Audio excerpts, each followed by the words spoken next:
Jacobs here, 7-time national, 6-time world champion, but a lot of the runabout riders ran 1,100 feet apart and just pumped it up full of water. And we have some unbelievable athletes to take advantage of this newfound water. Well, 20 of the best personal watercraft racers have been invited to compete this afternoon. Chris MacClugage, Minoru Kanamori lead a runabout field is stellar.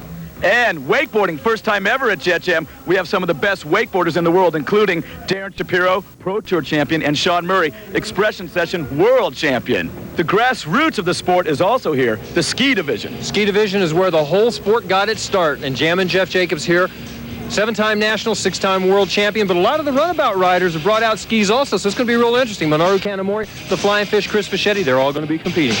And a fantastic little race course for the riders today. Couple little interesting tricks in this course. First of all, the West Coast equalizer buoy down that lower right-hand corner. The second thing is the Plymouth Rock ramp jump that's going to be incorporated on the course. It's going to be an option section of the course, and it's actually going to shorten the course just a little. So a lot of riders are going to be looking forward to using that ramp, and it could tighten things up. Outside options still available if the riders choose to ride the buoys.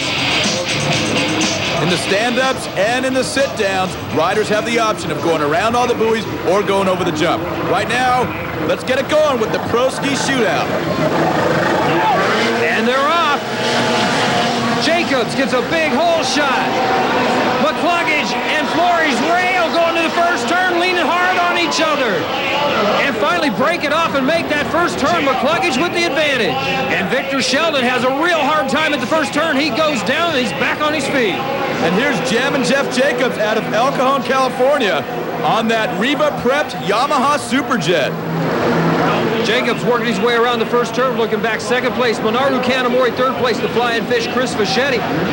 Kanamori, a former Japanese national champion. Fish, a many-time American champion. That they head right toward us down that front straightaway, and we get a good look at the jammer.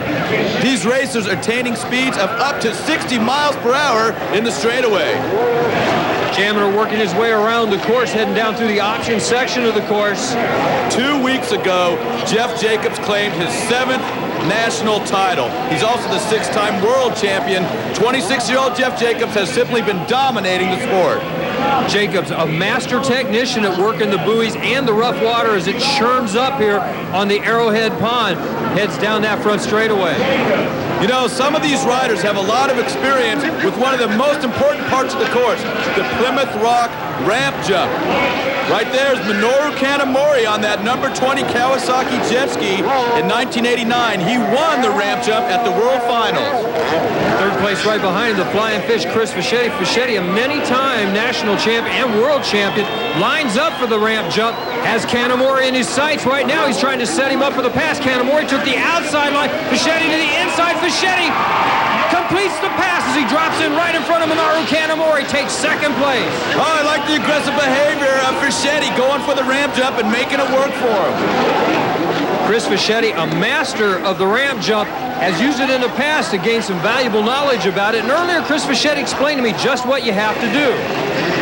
When you're charging the ramp, it looks like it's just a big steep wall. You tend to want to weight the boat to the rear a little bit, be real smooth, real flat, real consistent with the trigger, and hopefully you get a real smooth patch of water right as you accelerate at the ramp, because the more acceleration you have at the ramp, hopefully the lighter the front of the boat is. So you hit some bumps or some turmoil or some things like that, tends to veer the boat or point the nose down a little bit, and you might hit the ramp at the wrong angle, and that's usually the problem. And right there, you can see a real good explanation of the knowledge Chris Fischetti's earned in the past on how to use that ramp jump to your advantage. It's a beautiful Southern California day here at the Arrowhead Pond in Anaheim. One of the largest crowds ever to see a jet sports competition is on hand here at Jet Jam 97. In first place right now is Jeff Jacobs, second place Fischetti, and in third place, Minoru Kanamori. Stay with us. Jet Jam 97 is brought to you by Kawasaki Jet Ski Watercraft. Call 1-800-661-RIDE for the dealer nearest you. And by Gillette Sensor XL and the Gillette Series. Gillette, the best a man can get. And by Kellogg's, the best to you. From your friends at Kellogg's.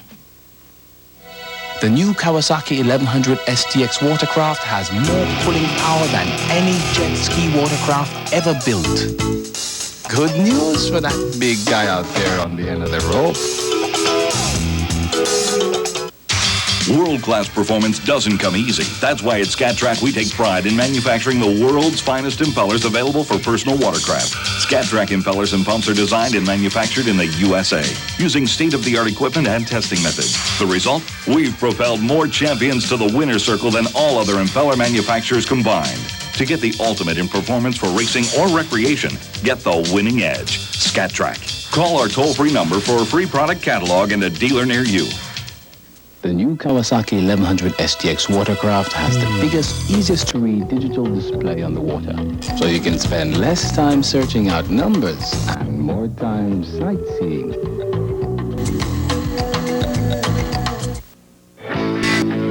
Welcome back to Jet Jam 97, an awesome oasis of sight and sound.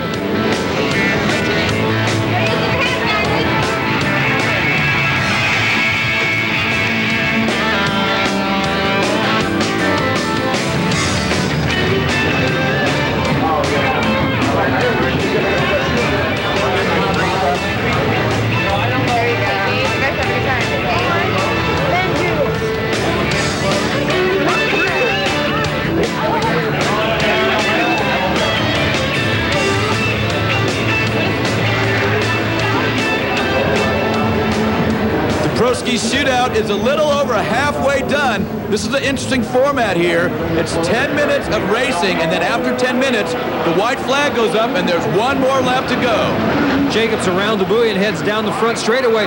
Now there's the West Coast equalizer buoy down at the end of that course. Canamore and Fischetti have already used it. Jacobs and Flores have yet to use it. It looks like Jacobs has decided now's the time for him to pick up that equalizer buoy. He does. Back on the course and stays in the number one spot. Jeff Jacobs is in first place, followed by Flores in second, Fischetti in third, Canamore in fourth, and Chris MacClugage in fifth place right now in the Pro Ski Challenge. And we take a look at MacClugage running in fifth place. Two-time national champion in the ski division, switched over a few years ago to runabouts, hasn't spent much time on the skis.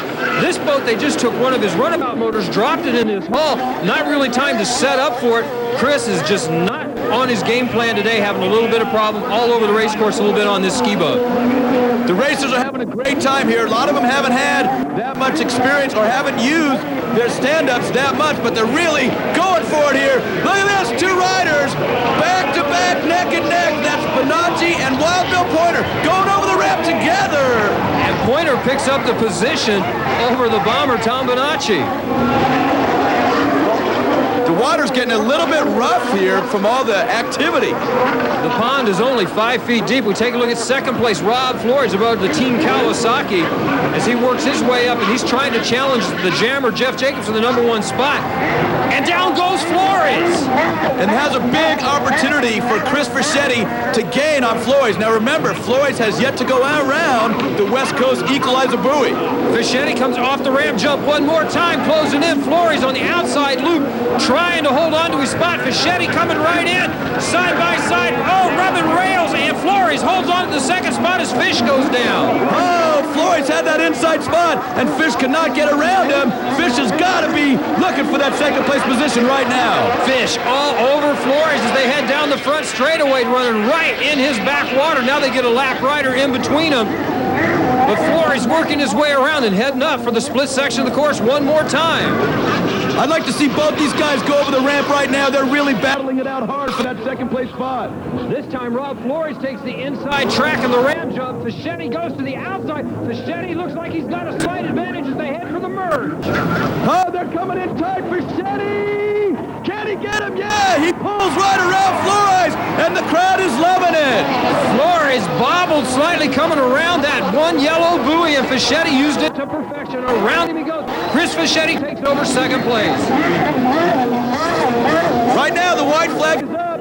That means 10 minutes have gone by, and there's only one lap left here at Jet Jam 97's Pro Ski Shootout. And the jammer, Jeff Jacobs, for the last time is heading down the backside of the course, lines up. The Plymouth Rock ramp jump, off he goes, and this one looks like it belongs to the jammer. Looks like Jammin' Jeff Jacobs is going to take a victory here at Jet Jam 97. He has been dominating the stand-up class for his entire career. 7-time national champion coming away here with an easy victory. The The Jammer across the finish line takes the #1 spot. A little reluctant to come to Jet Jam this year because of the grueling tour schedule, but I'm sure he's glad that he did. Chris Fischetti takes the 2nd spot. Rob Flores picks up 3rd. Fischetti is the 1991 world champ in the stand-up division. Look at him right there. He's a consummate showman as he pulled his boat up onto the rocks for the crowd. And Rob Flores finished in 3rd place. We'll be back in a moment to talk to our winner. With Chuck Kuntz, and boy, we just witnessed an awesome race in the pro ski shootout here at Jet Jam 97. Jeff Jacobs with an awesome hole shot took the race wire to wire. Jeff Jacobs ends up in 1st place, followed by Fischetti in 2nd place, Flores in 3rd, MacClugage in 4th, and Kanamori in 5th. Right now, let's go down to Chuck Kuntz with our winner. Winner of the ski shootout, Jeff Jacobs. Jammer, man, what a job you did. Well, thank you. It was exciting for me to get a victory today. I just have to thank my sponsors, Riva Yamaha, for getting that incredible hole shot. And it's a lot easier when you're out front. If there's any guy I want in 2nd place, it's Fish. And he was there, and I knew he wasn't gonna let anybody by him, so I could pace him, and it was fun. I enjoyed myself. Congratulations to the Jammer. And Tony, just not the only one enjoying himself around here. Oh, the crowd getting wet here at the Arrowhead Pond, courtesy of some of our freestyle competitors. Right now, let's take a step back from the racing action and check out some of our freestyle competitors.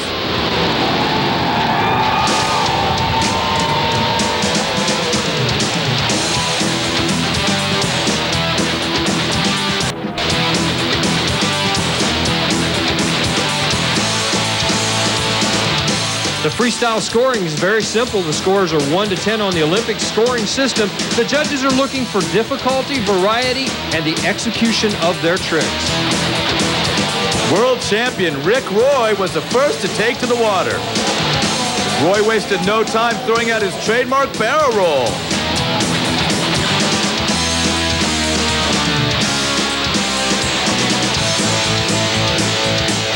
He also busted out with his bucking Bronco. Rick ran that mode last year in Dallas, Texas, over the Cowboys. Look at Bronco. But the surprise of the day came with less than 15 seconds left in Roy's run. Right there, he takes his engine cover off and throws it away. What does that mean? That means if Roy does not make his barrel roll, his boat would sink to the bottom. Roy pulls it out. Ken Wood started off an aggressive routine by pulling a Superman.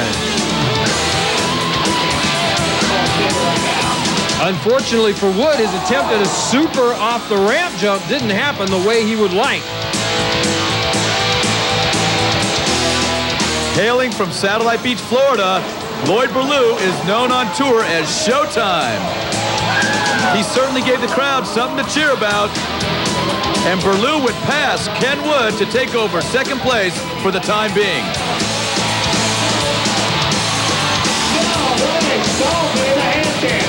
Sideways, look at that control. That boat's not upright, and he's right on the side of that thing. Lloyd Berlew with a tiny boat. 180, made a lot of magazine ads doing that power move. Right it in, there you go. Local favorite Bobby Biggs had a few tricks up his sleeve. Biggs' smooth style and flair for the original were enough to get the crowd pumped. Look at that balance. Oh yeah, the way you go, oh yeah. And to end his routine, Bobby pulled out the Undertaker. Now Eric Malone had the last shot at 1st place. Well, Jet Jam's a great spot. This is the 2nd year for it. The crowd is fantastic. They're behind you 100%. The people are so loud, and it psychs you. It makes you pumped. And the water's smooth at all times. It's a small body of water. My sponsors back me 100%. Yamaha, Solus, Covercraft, New Pig Corporation, and my no-handed barrel roll was a great aspect to look at as far as how I won this weekend. Congratulations to all the freestyle competitors in this year's Jet Jam competition. Malone taking home the win. Still ahead, we have hot pro runabout racing action and ramp jumping. But up next is world-class wakeboarding action. Stay with us.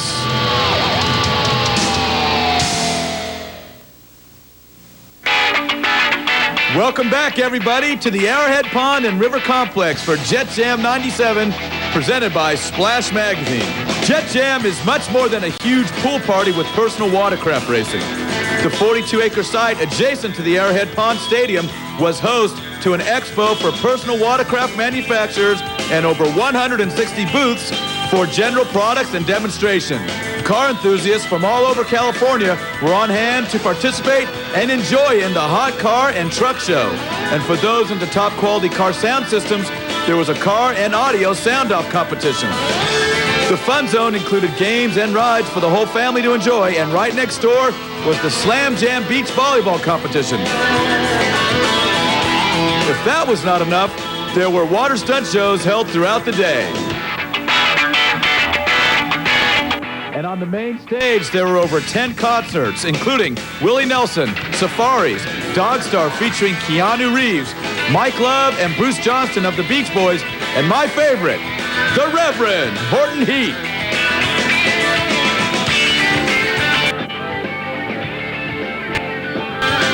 Racing, music, and fun. Jet Jam 97, truly the ultimate California pool bash. We're getting ready for wakeboarding action for the first time ever at Jet Jam. Last year, a demonstration sport. The crowd loved it so much, they brought it back as a full-blown competition. And we have the top athletes, Darren Shapiro, Sean Murray, and X Games champion Parks Bonifay. Look for some huge aerial maneuvers off that wake. Of the world's 10 best wakeboarders, Jet Pilot-sponsored Sean Murray leads the way. The top 5 have gone to the finals. This is Jason Cooley's final run. Let's see how he performed. Slob helicopter for Jason Cooley early on in his run, and then a nice big roll to revert also for Jason Cooley. You know, Jason is one of the only riders from Arizona coming from Phoenix. A short jaunt to the Arrowhead Pond. Jason went down, though, on his front flip and ended up with a score of 1460. Next up, we had Scott Hussey. Scott's claim to fame is that he trains Parks Bonifay and Shane Bonifay. Living in Lake Alfred, Florida, which is a very small town, some people refer to it as L.A. Nice air roll to revert right there for Scott Hussey. Scott getting inverted for a solid, going for that big old front flip. Oh! But Scott went down hard and finished with a score of 1475. Right now, Parks Bonifay getting set for his run here at Jet Jam. Parks won the X Games in 1996 at the ripe old age of 14. Here goes Parks Bonifay. Parks starting off behind that Yamaha. Stretches it out there. Oh, my. Parks goes down early. That's going to hurt him significantly. With only 3 minutes in the expression session, that's going to open the door for Sean and Darren. Parks does not get the proper extension and cannot complete the rotation of the board, and he goes down, and he goes down hard. Now the boat has to circle back around, and he's still on the clock. You'll notice Parks gets right up and is getting ready to do his next maneuver. Goes outside the wake right there. He's looking for more speed out of that Yamaha. Nice invert right there for Parks Bonifay. Look at that, the S-bend, a trick invented by Shannon Best. It's an air railing with a complete 360 while the board's in the air. And there was an air S-bend, an S-bend without even using the wake. One of the most difficult tricks you can do by not using the wake. There he goes right there on the whirly bird. Again, board over his head, doing a 360-degree turn. And right there, Parks on a scarecrow, a front side, front roll to revert. You know, Jet Jam 97 is a real fun event for these riders. The national tour is already over, and it's really an opportunity to pull out something big. And I'm just going to go out there, ride, have fun, and try to go big. $10,000 in prize money today. The The boat making a double up, utilizing that wake. Oh, one-handed board going end over end. Nice front flip right there for Parks Bonifay, and then right into a Rayleigh. Time running out for Parks Bonifay. He's recovered nicely from that very first fall. And right now, oh my, Parks goes down and goes down hard. Comes completely out of his bindings on that landing. Now he has to swim back to his board, put it back on, and it's all time. Only 3 minutes here in expression session format. Just did not get the extension that he needed. Normally, Parks can get 10, 15 feet of air on that, but not today. He needs big air, big extension, doesn't get it, lands hard, and goes totally forward out of the bindings. Yamaha turning around, picking Parks Bonifay up. Only a few seconds left. Right there, a roll to revert. Parks, the sensation of the 96 Tour, Tony, I understand, is in the Guinness Book of World Records. Parks Bonifay started skiing when he was only 6 months old. That's why he's such a seasoned competitor, only at 15 years of age. He's only got about 10 or 15 seconds left. The boat turning around, creating a convergence, and Parks does a nice toe side roll off that double up when the wakes converge. And as time runs out, Parks goes for the Mobius. A complete flip with the handle pass with the board doing a 360-degree turn. Parks goes down at the end of his run. With the big air on the toe side roll, Parks is able to pick up a score of 15.78 and put himself into first place. But still to come. If you think your disposable razor shaves as comfortably as Gillette Sensor XL, try Sensor XL. We bet you don't go back to disposables, because only Sensor XL has microfins for extra comfort. Wow. Take the Sensor XL challenge. Sensor XL back. Bet you don't go back. Here's Tony the Tiger for Kellogg's Frosted Flakes cereal. She does it forwards, backwards, and on one foot. She's 12-year-old Charity Merriman, champion barefoot skier. Look, Mom, no hands. On the water, in the air, with a bowl, and right out of the box. Spoons are like skis. Who needs them? Charities are her stripes, so how about you? It takes hard work and good eating, like a complete breakfast that starts with the sweet crunch of Frosted Flakes. They're great. You can join the team and bring out the Tiger in you. The new Kawasaki 1100 STX watercraft even comes with its own retractable reboarding step. An industry first. Guess that gives us a definite leg up on the competition. Tonight, the big hurt. This time of year, he's thinking one thing, a division title. But first, the Sox have some work to do. White Sox Rangers, the Sunday night baseball game of the week. Tonight at 8 on ESPN.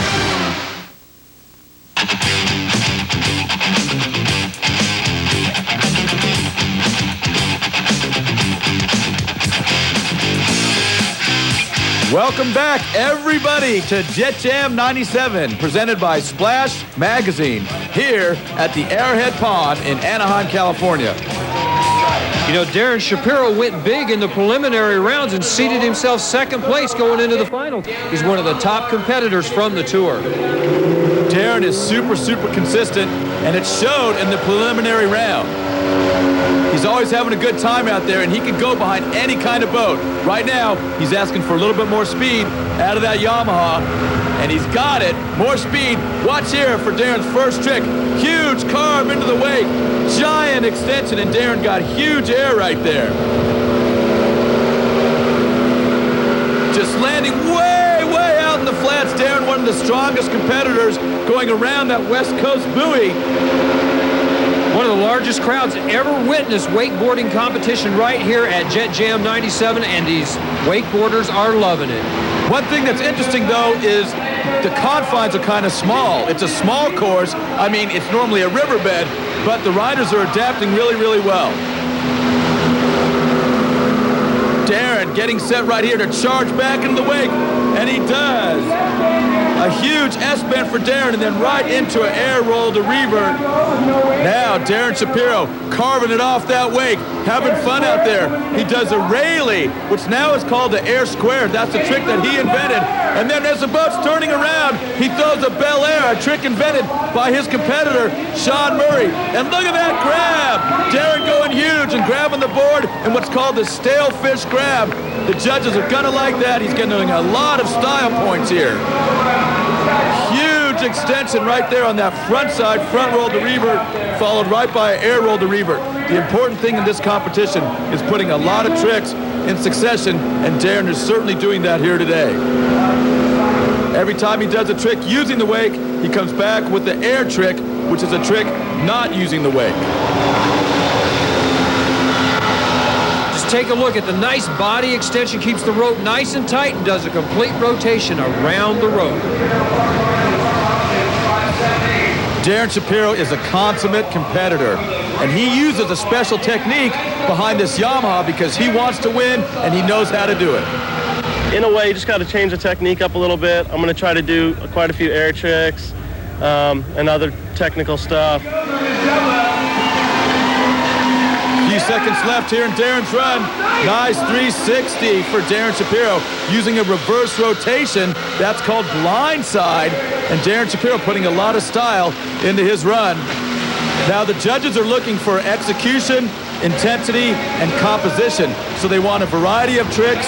They want you to go big, and they want you to have good execution, which means clean landings and big air. And Darren Shapiro's doing all that today. He's wanting the boat to go straight. He knows he only has a little bit of time left, and he wants to take maximum advantage of it right here.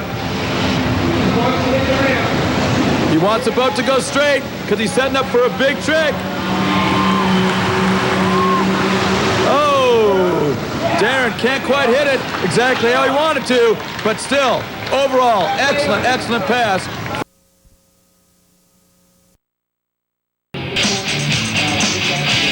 On the water right now, we have the kings of the course, the runabouts. And you're going to enjoy this racing action. You've got two-time former world champion Minoru Kanemaru. You've got former national champion Chris MacClugage, former national world champion, defending champion at Jet Jam, the Flying Fish, Chris Fischetti. The action is going to be intense. The racers have went through a lot of qualifying rounds, and it's all coming down to this right now. The finals of the Pro Runabout here at Jet Jam. And Dustin Farthing got a big jump off the line, and the red flags are coming out. And we're going to send this one back to the starting line. The officials have made a call, and Dustin Farthing has been ruled that he jumped the start. And that means he has to go back to the starting line. His boat will have the engine turned off. And we take a look right here again. Farthing off the line very, very quickly, but they ruled it was a jump start or a line barge. He's going to have to go back to the starting line and start dead engine. It's a huge problem for Dustin Farthing. The start is so important. Dustin Farthing is in good position here to possibly get the overall title here at Jet Jam. And now everybody else is off the line, and there's Dustin way at the back, and now he finally starts. Can he overcome this difficult start? Karine Patorel, the lady from France, grabs the #1 spot. Fischetti trying to pick up second. He's in a battle with Klippenstein and MacClugage, and Bonacci off the backside of the race course breaks. Oh my, Bonacci's out of the competition, and there's no way he could possibly win the overall now. That opens the door for all kinds of possibilities with Farthing starting in the back of the pack. But the lady in front from Beaucaire, France on the Fischetti rocket ship racing Sea-Doo is Karine Patorel, the #1 spot. Let's take a look again at the start. Karine Patorel, coming from the pole position, takes full advantage of it and just stretches her lead out early. And check out Fischetti going for the 1 foot. Chris Fischetti trying to show a little aerodynamic styling with that rudder hanging up inverted. Just a little styling and profiling for the crowd from the Flying Fish. But how about Karine Patorel? From France originally, now living in Lake Havasu City. She's a two-time Pro-Am women's runabout world champion, but she's here with the men at Jet Jam, and she's in the lead. Not only in the lead, but off the ramp. And MacClugage right behind her in hot pursuit. And as long as she takes that inside line off the ramp, she's taking the shortest route on the course. MacClugage can't get the pass. He's just going to have to figure out a way to set her up. But Chris is in hot pursuit of the woman from France. But right now, MacClugage making an interesting move, going around the West Coast equalizer buoy early, and he does not lose a position. Very smart move for Chris MacClugage. The equalizer buoy was an innovation by Phil Johnson used from the hot water tour in the early 90s. Karine Patorel in the lead, followed by MacClugage and Fischetti. We'll be back after this.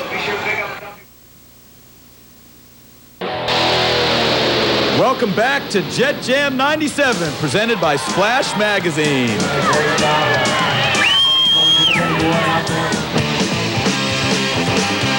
Earlier this weekend, former runabout champion Victor Sheldon took us for a lap around the track on his Kawasaki ZXi. Sit back and enjoy the view.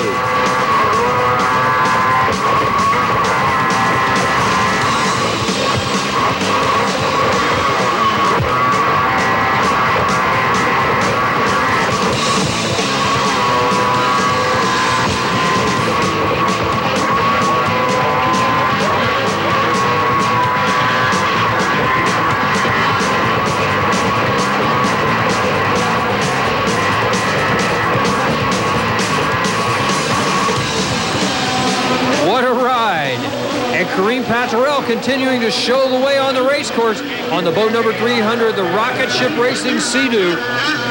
Second place still. MacClugage right behind her. He's not letting go. He's right there, but he can't figure out, Tony, what to do to get around this lady. Well, I think it's a little bit deceiving because MacClugage has gone around the West Coast equalizer buoy and Patrell has not. So he's just sitting back and stalking Kareem Patrell. Take a look back at fifth place. That's boat number 2, the Kawasaki, Team Kawasaki of Minoru Kanamori out of Kobe, Japan. And Tony, he's got some company. Oh, it's Dustin Farthing taking him around that buoy. Dustin moving all the way up to 5th place. Minoru Kanamori last year a little disappointment, lost the national championship at Jet Jam. Had a little reminiscent about the fun he's having here. Last year I had a big disappointment in this race, but this year everything totally different. So I will having fun also. I will do a stand-up race too. So kind of fun. Kanamori is one of the nicest, most easygoing guys around, but you put him on the racetrack and he's an animal. An absolute tiger right there. He proved it. He used the outside split that time to set up Farthing and pass him back. So now Farthing back to 6th place and out of the picture again. Kanamori just fixing in the mix. Right now, look at our leaders. Kareem Patrell over the ramp, followed closely by Chris MacClugage. Kareem Patrell, a multi-time European champion, cut her teeth racing in her native France, came to the United States, high expectations a couple times at the World Championship, and fulfilled them, decided that she needed to make the move to the national tour in the U.S. and has done a successful job. Kareem is putting it to all the guys right now here in the finals of Jet Jam 97, including this man, Chris MacClugage. He's a veteran at 23. Let's step back right now and meet the champion, Chris MacClugage.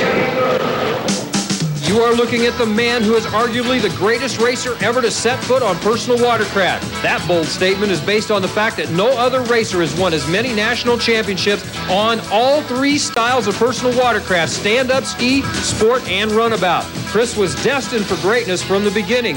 By age 13, he was racing to win with a little creative numbers management regarding his age on the entry form. The minimum age to compete was 14. Back when I started racing, the age was 14, but I was kind of impatient. Well, my dad was impatient, and he wanted me to start racing. And I was kind of unsure about it because I went to racing before and saw other people riding, and I didn't think I was as good as them. But he had a lot of confidence in me, and my confidence wasn't quite there for myself.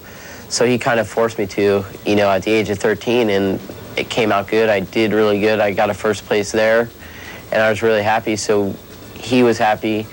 And we continued on, and he bought another ski for me. Back then, I was racing 440s and 550s. But that was, that's 10 years ago, 23 now. If there's one thing Chris could never, ever be, it's a politician. Why? He actually speaks his honest opinion. But, IJSBA has some gray areas a lot of times, and I believe this is one of them. Jeez. Roll the hair, old man! I'm not going to mention anybody, but they come over here with their big circus over here and get a big head. And I believe, everybody should have an opinion, and a lot of people are not opinionated, and I like to express myself, whether sometimes it's something stupid I say, or sometimes, it's something that's meaningful. And I believe, everybody should have a say in something. He's really old. He's got to do stuff like this to keep up. Some unacquainted with Chris might incorrectly label him as cocky or arrogant. The fact is, he has the spurs to back up any claim he makes.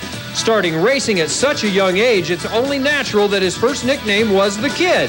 Now he goes by Chris, thank you. Just never, ever call him a loser. MacClugage still in a strong number 2 position right behind Kareem Petrel. We have the exciting conclusion of the Pro Runabout race here at Jet Jam 97 coming up, so don't go away. Another popular event that took place earlier this weekend was the Sea-Doo Celebrity Challenge. The stars were out in full force to test their skills against one another on the same course that the pros use. And some of the celebrities took their training seriously. I did the sit-ups, the crunches, everything. I ate the right food, and I just didn't feel it today, so I asked the champ to come in and help me out. So sitting at the back was pretty cool. It's not what I wanted. I wanted to be up front and win. Maybe I'll take him for a ride a little later on.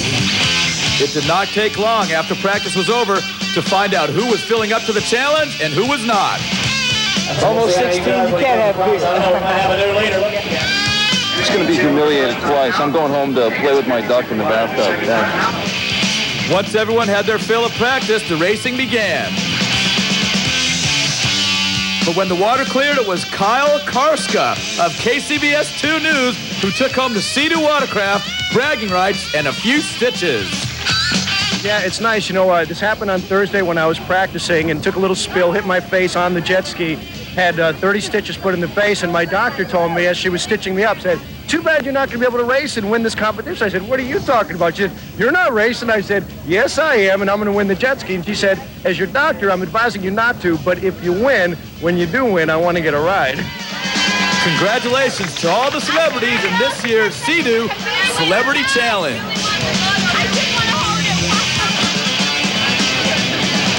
Oh, the crowd really enjoyed watching the celebrities ride their Sea-Doos. But now let's go back to the pros. As Kareem's cover, her front cowling cover, has come off her boat. Chuck, what is the reason for that? Well, a lot of these race teams are using their race boats from the tour, and those are lightweight carbon fiber hulls that are designed for speed on the water. And that ramp jump has got to be brutal on those lightweight hulls. It could cause a lot of fracture damage to the underside of those hulls. And Tony, if they break up too much, they start taking on water and they go to the bottom. Right now we're looking at 4th place contender, Canadian Mike Klippenstein. Klippenstein down the front straightaway, and oh, Tony, the boat is slowing down. He's been having motor problems all weekend long. I think the bug has bit him again. And what an incredible turn of events for Dustin Farthing. He had to start from a dead engine start, and now, after passing up Kanamori, and with Klippenstein's boat going down, Dustin has moved into a solid 4th place. Fischetti still continuing on in 3rd place. Now Farthing is going to be trying to track him down to move up 1 position, and Fischetti's trying to figure out a way to get in the fight with MacClugage and Patorell. The interesting thing is that Fischetti's teammate is Kareem Petrel. She actually rides for his team, Fischetti Rocket Ship Racing. Now, what can Fischetti do at this point to try to catch MacClugage or his teammate? Well, it's going to be real tough because Patorell and MacClugage are both using the ramp, which is the shortest way around the course. So Chris basically just has to be where he is, bide his time, and hope that one of the other two make a mistake. MacClugage in hot pursuit of Kareem Petrel. MacClugage has already went around the West Coast equalizer buoy, and Petrel has not. I think Petrel is probably hoping that something is going to happen to MacClugage's boat, which will enable Petrel to go around the buoy and get a victory. Petrel's happiest when she's on the race course, and she's particularly happy to be here at Jet Jam. Yeah, it's really cool to have something like this, and I think everybody enjoyed it. It's a particular event, and it's a ramp and the oval track and the slalom. We didn't have this all year, so everything is new for everybody, and I think it's a very good event. And Tony, some excitement builds here for the first time. Patorell goes to the outside, MacClugage to the inside. MacClugage off the ramp, flies a great distance, lands it out. Patorell down that inside buoy. MacClugage on the inside, shuts the door and takes the #1 spot. MacClugage has been stalking Petrel the entire event, and there he is. He takes the lead, and the crowd is going wild. The white flag comes out, 1 lap to go. Kareem decides now I have to take the West Coast equalizer buoy, but it's academic. Chris MacClugage is long gone. And he's about to take the checkered flag. Chris MacClugage going over the jump ramp one last time, and he's got to be pleased with his performance. He had problems with his boat earlier in the weekend, but he's taking it here when it counts in the finals. MacClugage takes the checkered flag, but he doesn't even realize it yet. He's continuing on around the race course. He thinks this race is still going on. Pat Terrell picks up the second place finish. Bichetti comes across right behind her in third. But the Mac is still going around the race course. Thinks this race is still happening. Making his way down around the outside part of the race course. Makes that big turn, takes a look over, and the red flag up. Now the Mac attack realizes this race is over, and he's got the win. Chris MacClugage is the closed course champion here at Jet Jam 97. He salutes his pit crew, he salutes the crowd, and we'll be back in a moment with our winner. 661 ride for the dealer nearest you, and by Kellogg's, the best to you, from your friends at Kellogg's. Welcome back, everybody, to Jet Jam 97, presented by Splash Magazine. Tony Finn, along here with Chuck Kuntz. You know, Chuck, an unbelievably exciting race here in the runabout division, with Chris MacClugage going large and just clamping it over the ramp and taking the lead, eventually winning from Kareem Petrell. Kareem Petrell, happy too, and giving Chris that old congratulations. Let's go down to Chuck in the pits. Thanks, Tony. Down here in the pits with the winner, Chris MacClugage. And Chris, a super job out there on that course, man. You rode hard. Kareem Petrell stayed in front of you, gave you everything you could ever want to try to pull off the big win. Yeah, Chuck, she didn't go to the extra buoy early in the race. I went to it, I think, on the fourth lap, and it seemed to pay off, but I passed her actually before she went and took it. I just kept it clamped over the jump that one time, and it paid off. Tough course out here. This course is nice and small and tight. It makes it real tough for passing. You've really got to concentrate hard to set a rider up. Yeah, but the IJSBA, you know, put their heads together this year and came up with some good solutions to that. They got this extra buoy. They put the ramp jump in, and it adds some excitement for the crowd. And better yet, I was on a Yamaha GP760, and obviously the results show what boat's the best. Well, Chris MacClugage has shown what he can do out here on the water. We've had a great time at Jet Jam. Tony, back up to you. The winner in the overall division was Dustin Farthing, taking the slalom competition hands down, but in the closed course competition, Dustin Farthing came from last place with the dead engine start to finish in fourth place, and that was enough to bring him the overall victory here at Jet Jam. Right now, Chuck's in the pit area with our winner. Down with a micro missile, Dustin Farthing. Dustin, a first and 2 fourths gets you the overall championship at Jet Jam. Yeah, I guess consistency is the key. That's what everybody says, and that's what makes the national tour too. So that's what I needed all year. And I had the whole shot in that first race right there, and they called me for jumping. I don't know what the deal was with that. I think they were a little off, but that's what happened. And I came back from the back to still get the overall. Tough course out there, and it's tough to pass, yet you're able to pick off all the positions you need and go from the back of the pack to fourth place. Yeah, that jump, you know, helped out some. There was a lot of people messing up, and I was just trying to keep it on through the split. And West Coast Sea-Doo, my dad, everybody's got my boats running. Tim Norton, everybody's put in some long hours, my mechanics, and everything's been good. Well, he's got the overall championship to take home from Jet Jam 97. Can he come back and repeat it again in 98? Down from the pits, back to you, Tony. Well, there's a lot of racers that hope Dustin Farthing does not repeat in 98, but the fan support here has been incredible. Now we leave you with a look at the Yamaha Super Jump Ramp competition. For Chuck Kuntz, I'm Tony Finn. We'll see you next year at Jet Jam 98.